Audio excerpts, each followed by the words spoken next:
These documents shed light on one of the most horrifying hauntings in American history.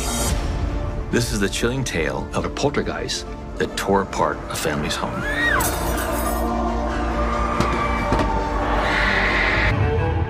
The tale begins on April 24th, 1874, in the home of government worker Thomas Clarke. Mr. Clarke worked for the U.S. Treasury Department in San Francisco. And he had a wife, and he had 2 children, his daughter, Nellie, and his 8-year-old son, Harry. Around midnight, Clarke is awoken by an alarming sound. The incessant jangling of the front doorbell. Who could be at the door at that time of the night? It was so late, and he wasn't expecting anybody to come. Wary of bandits, Clarke grabs his gun and heads downstairs. But when he opens the door, no one is there. He can't find anybody or anything. He was puzzled. Suddenly, Clarke hears a tremendous crash coming from the living room.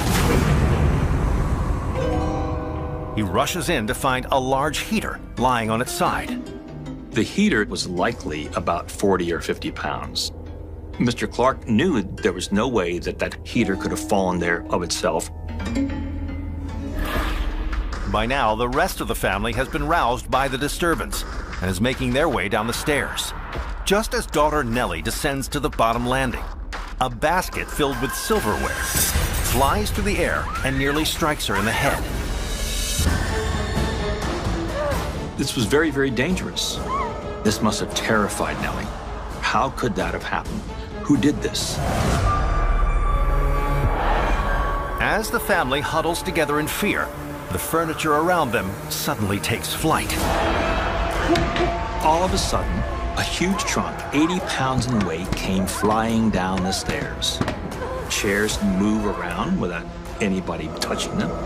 Then an eerie shriek splits the night, and the entire house is illuminated by a mysterious light. Light, seemingly from nowhere, began to shine inside the house.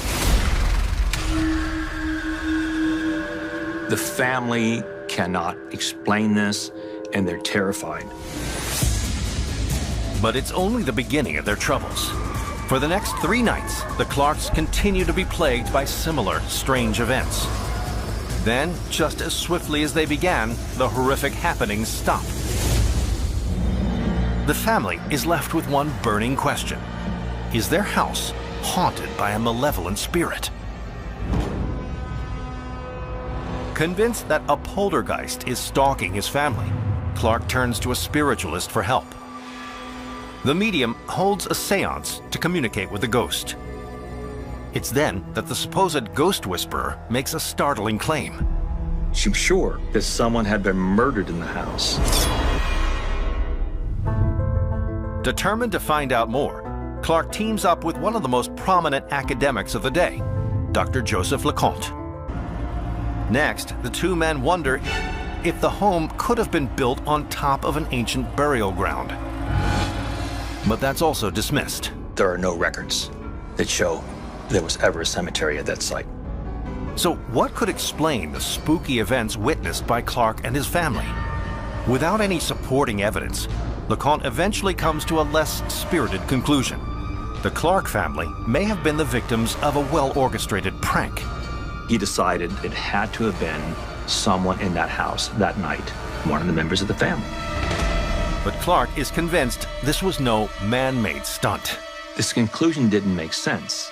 They knew it couldn't have been anyone living at the house that could have done this, because they had all huddled together and none of them had left. In 1877, Clarke publishes a book detailing the chilling account.